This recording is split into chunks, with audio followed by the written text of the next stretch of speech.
Chapter 14 of Hearts, Part 1. There was a mountain ahead of them. This was not in itself unusual.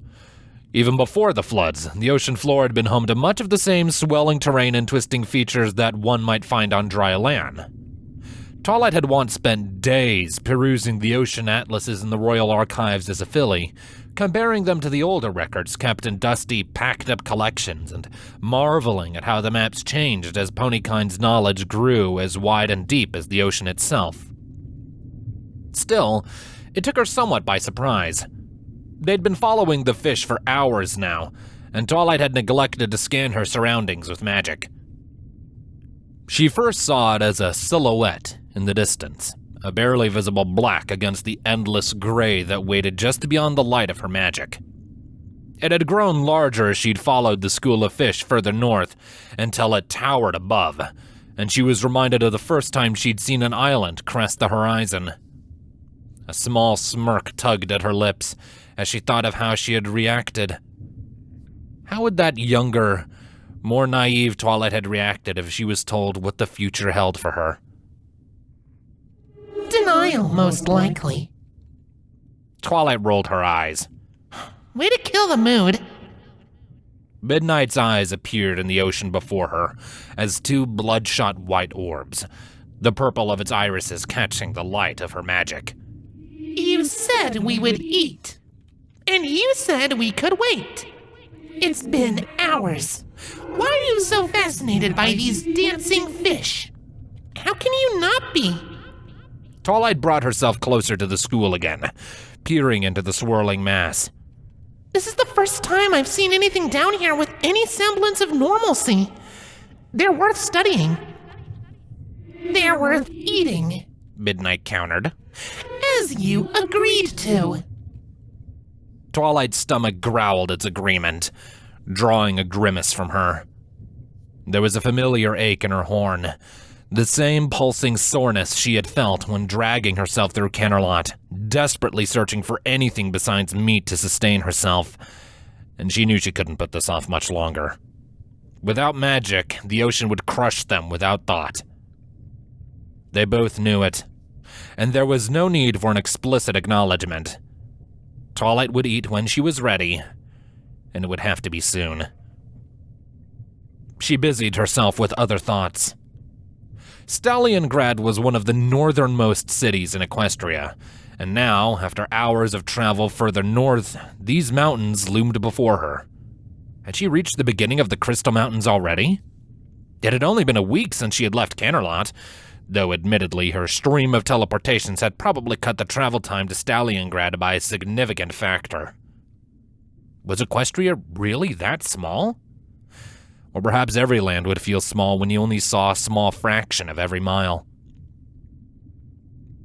A budding apprehension flowered in her chest as the fish reached the side of the mountain and turned east, swimming along its length.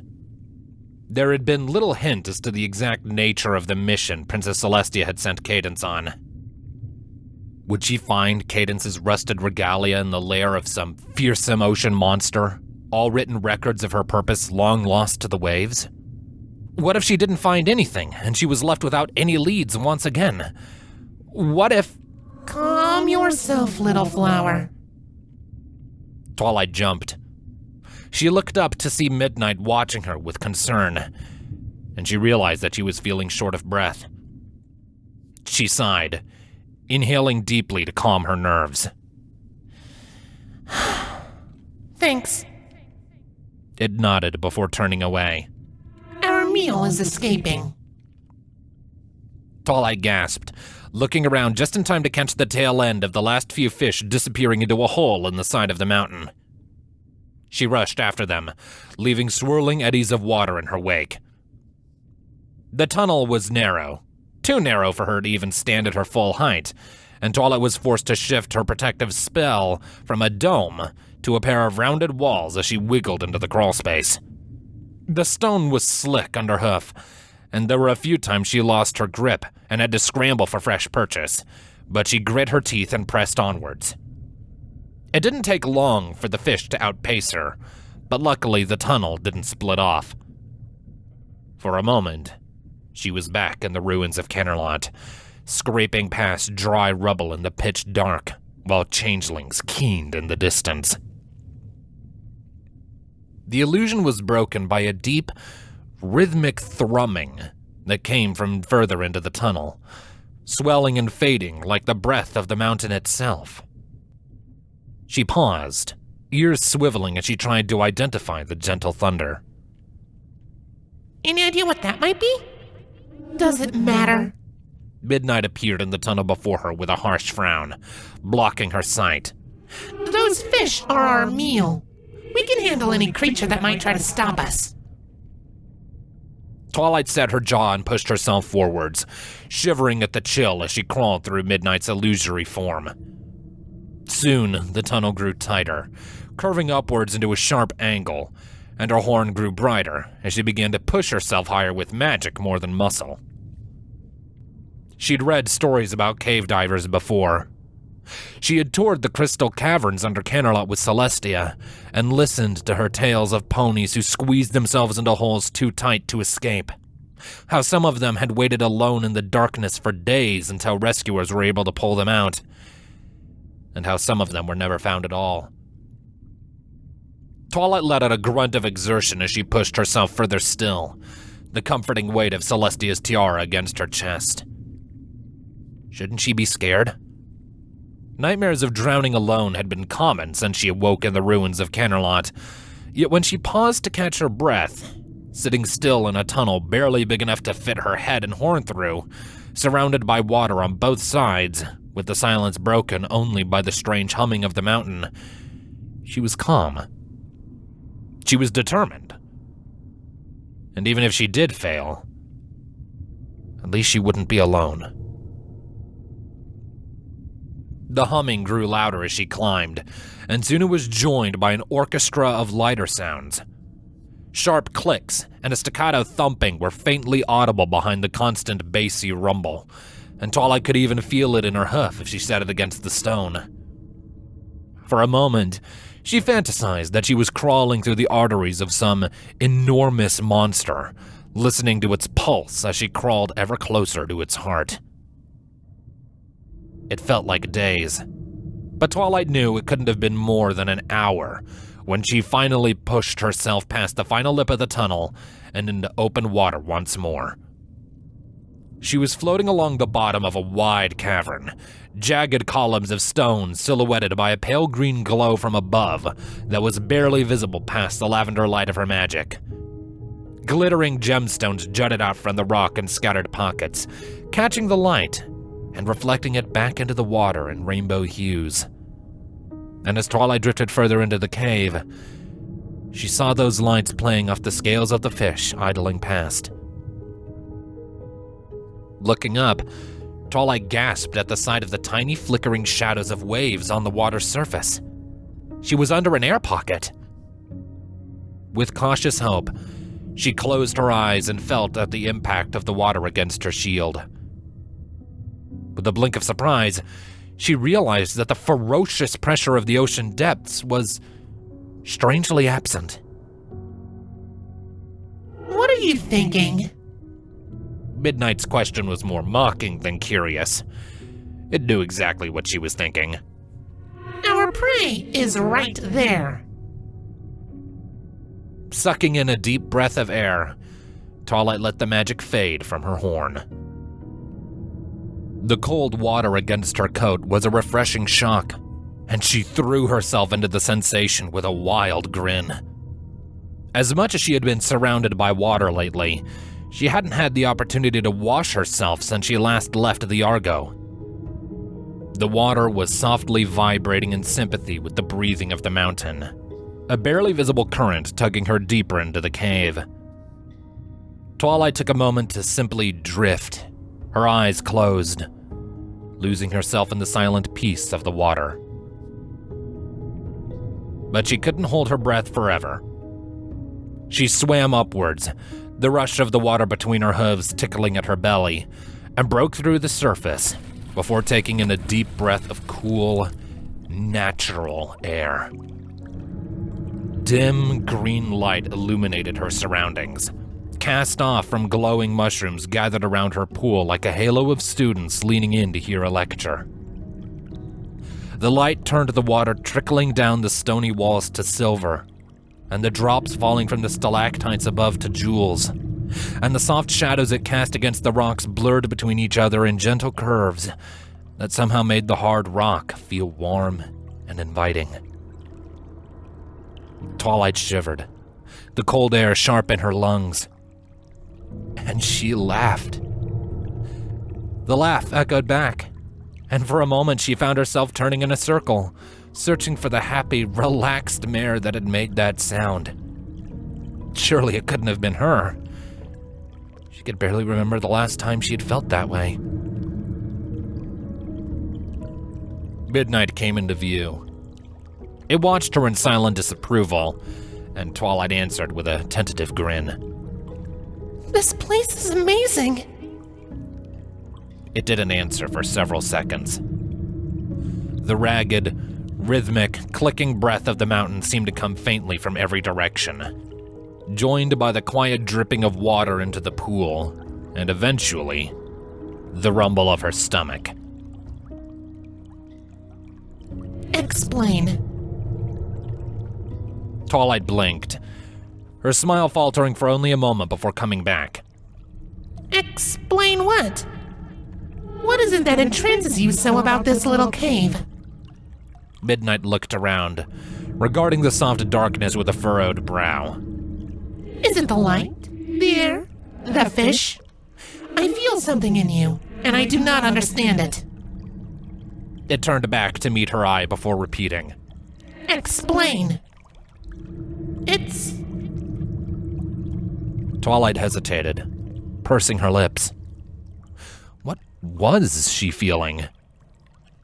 She leaned back, letting the water take her weight, and her ears dipped down into the water. The soft vibrations tickled at her like the fluttering pages of an open book, drawing a smile back to her face. There isn't a word for it. You know the feeling when you find something beautiful? Beautiful?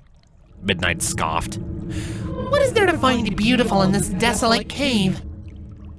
What isn't there? The water rippled as Twilight righted herself, taking in the cave once more. The patterns the lights make in the water, the shapes the shadows make on the rocks, the rhythm of the fish as they dance, and the song made by the mountains breathing and the drops falling. She shook her head in wonder. I didn't think beauty like this still existed. This is not beauty, little flower. Midnight was lying in front of her, the tips of its forelegs dipping into the water. Beauty is the still corpses of everything that threatens you. Beauty is the sound of a rival's last breath after it threatens to steal everything you have. Beauty is standing in a room filled by hundreds and being the only one who feels no fear. It curled its lip as its blood-framed eyes passed over the stones. This is just a cave. Twilight frowned. Who taught you what beauty is? No one taught me anything. Midnight's bitter voice echoed in the back of Twilight's mind as it spoke. But this thing you feel when you look at this cave, the peace, the contentment, the safety, I feel it when there are none left to oppose me. It flicked its tail in irritation, almost like a student annoyed at a difficult question. They invoke the same response, so they must be the same thing. Twilight cocked her head, her brow furrowing as she mulled over the words. Finally, it clicked.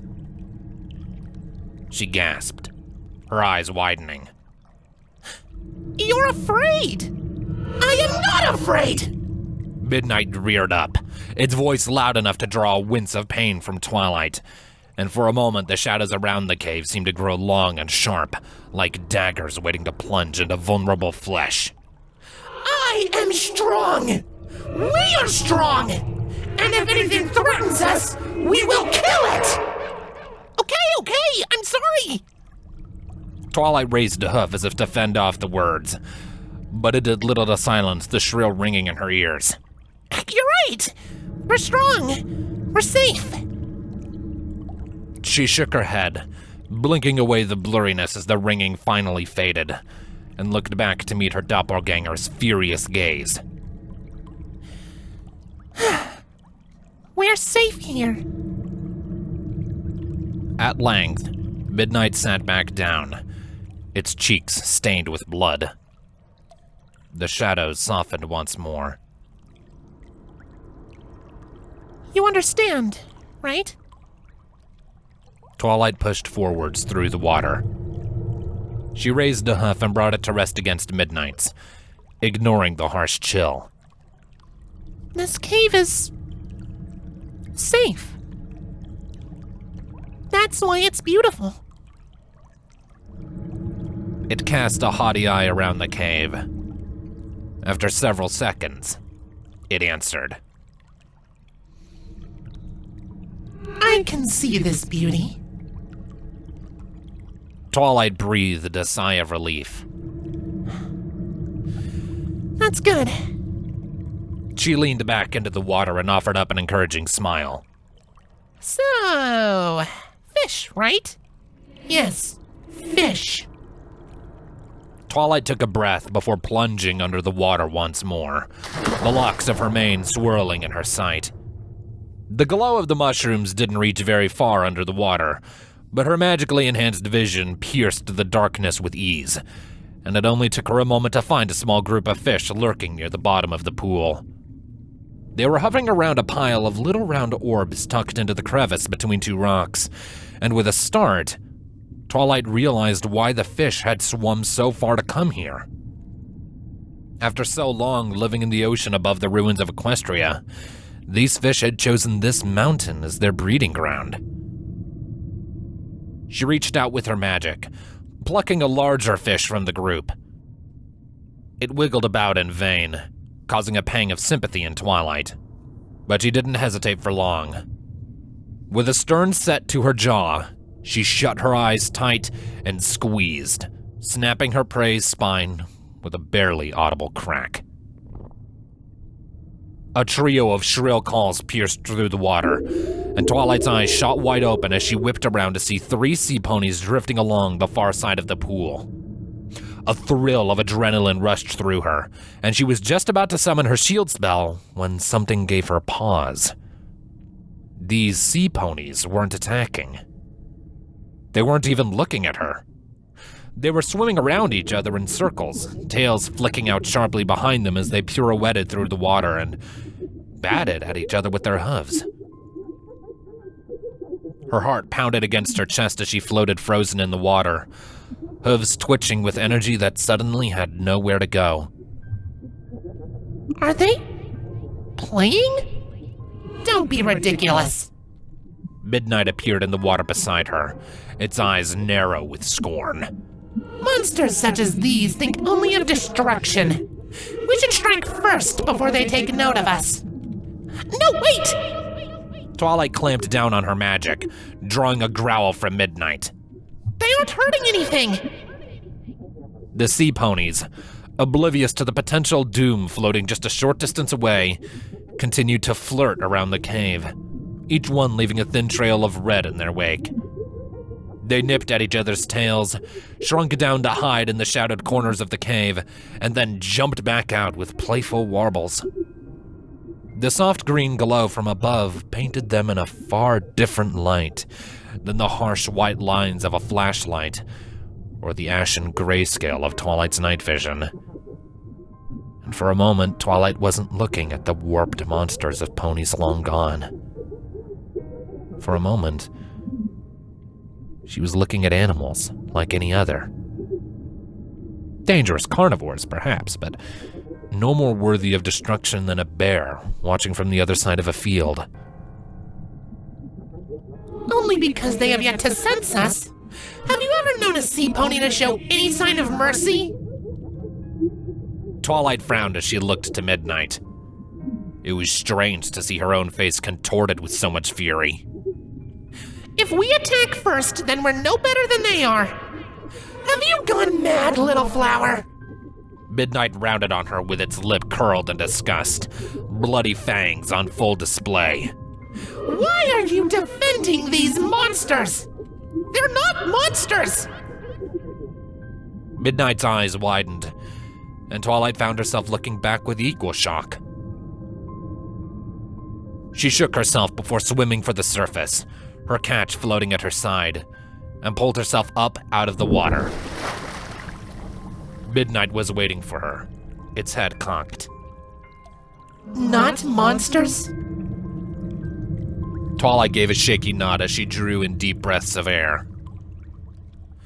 Her pulse was starting to slow now, but her body was still tingling with the lingering effects of the adrenaline. They're just like me, aren't they? She looked down at the dead fish lying on the rock beneath her. Numbly, she pulled Celestia's tiara and her big brother's saddlebags off, laying them to either side. They need to kill to survive. If they are monsters, then what am I? She looked up. Midnight was watching her with a deep frown, but offered up no response. Twilight looked around, listening to the mountain. This place is so peaceful. I don't want to disturb it any more than I absolutely need to.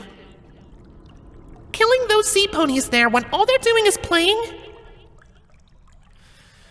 I think that would make me a monster. Midnight looked away.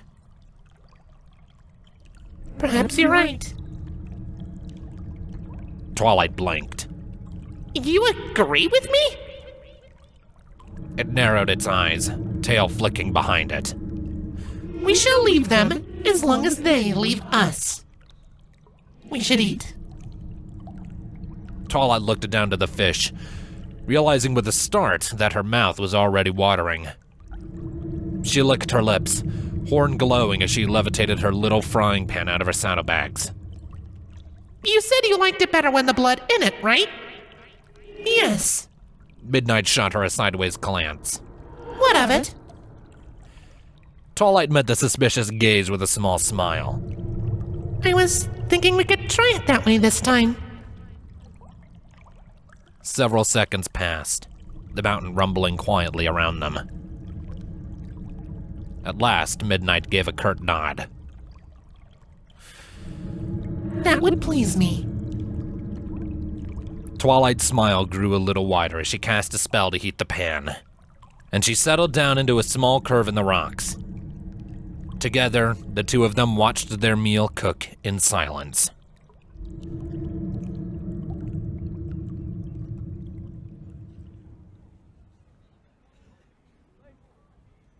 Slowly, like a dock worker struggling past last night's hangover, the Friesland market came to life. It started just before dawn, when the hungriest and most desperate peddlers came to set up their stalls.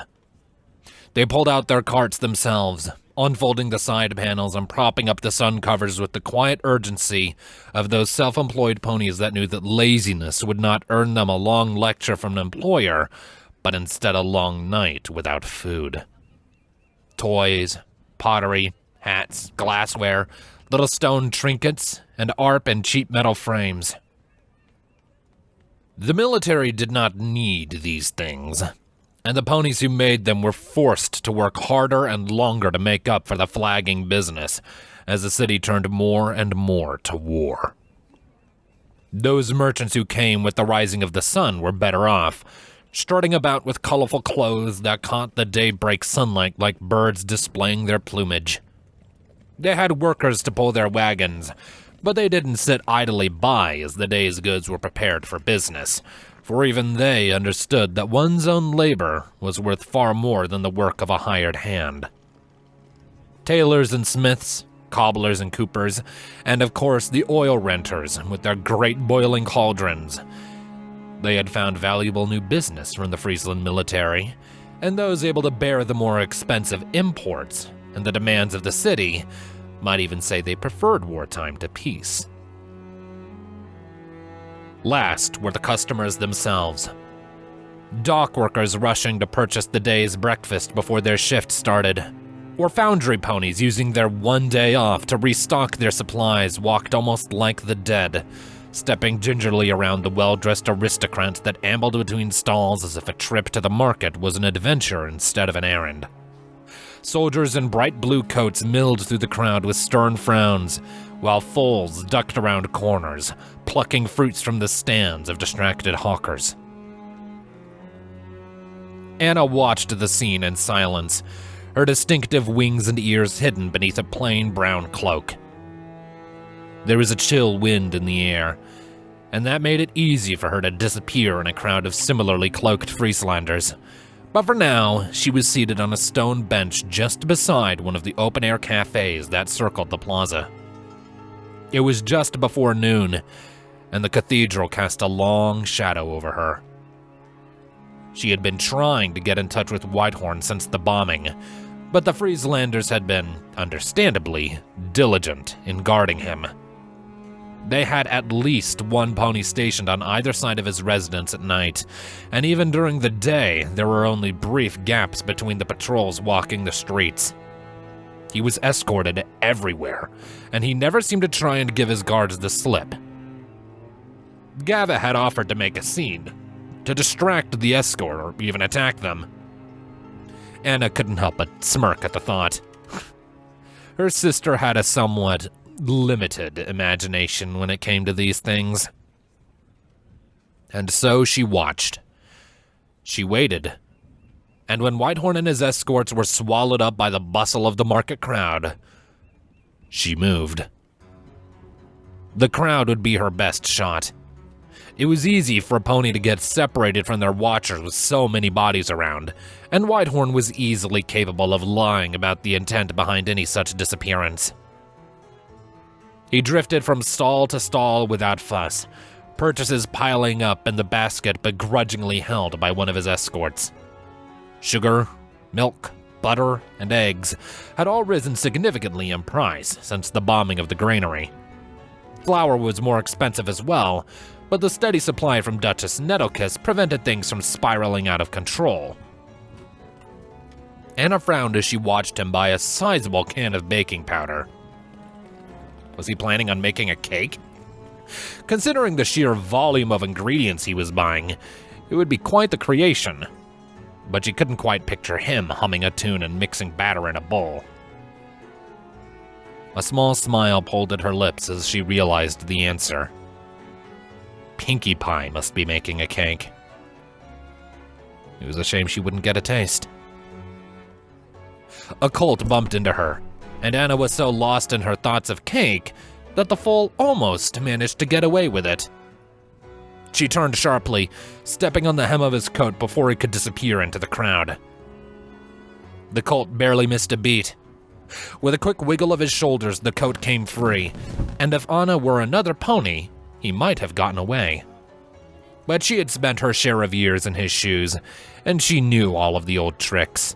And she was already leaning forwards to snap her teeth over the colt's scraggly mane. Ah! Let go of me! I ain't done nothing! Sure you haven't. Anna reached one hoof into the rucksack that had been tucked under the colt's coat, pulling out the bag of bits he had just stolen from her.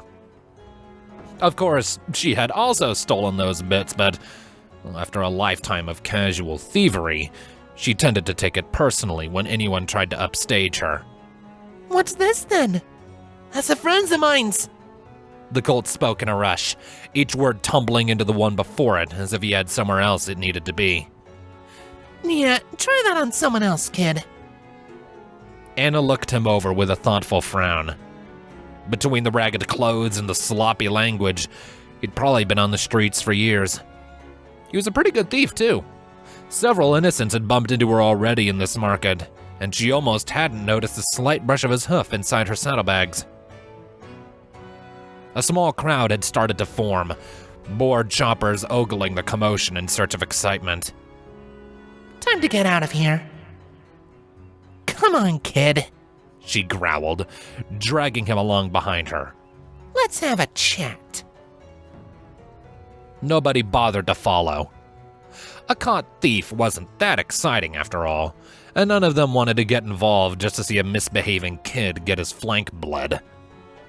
He put up a valiant fight, pulling and kicking all the way, but she held firm until she could find a shadowed alley on the edge of the plaza. She threw him up against the wall, glaring a challenge for him to try and escape again. Didn't nobody ever teach you that stealing was wrong, kid? What do you care about stealing? The Colt shot back. I've seen you lifting all over town. You can't talk down on me. Anna arched a brow. Oh, he's better than I thought. Well, here's a tip for you. Ponies like me tend to take it extra personally when someone tries to pickpocket them.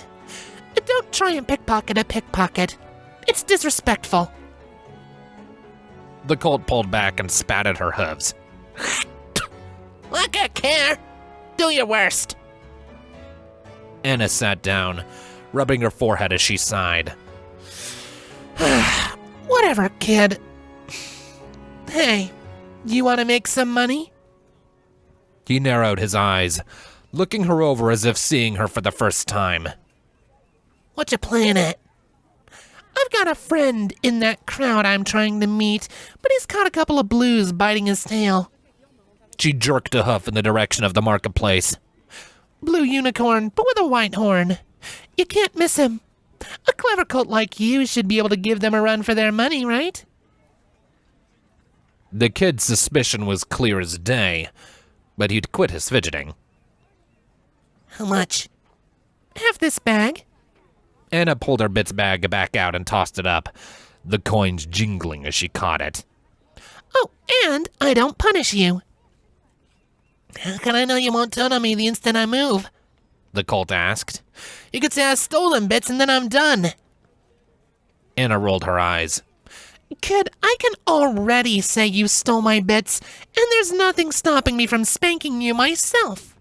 I admire your confidence, but you are really not in any position to negotiate right now.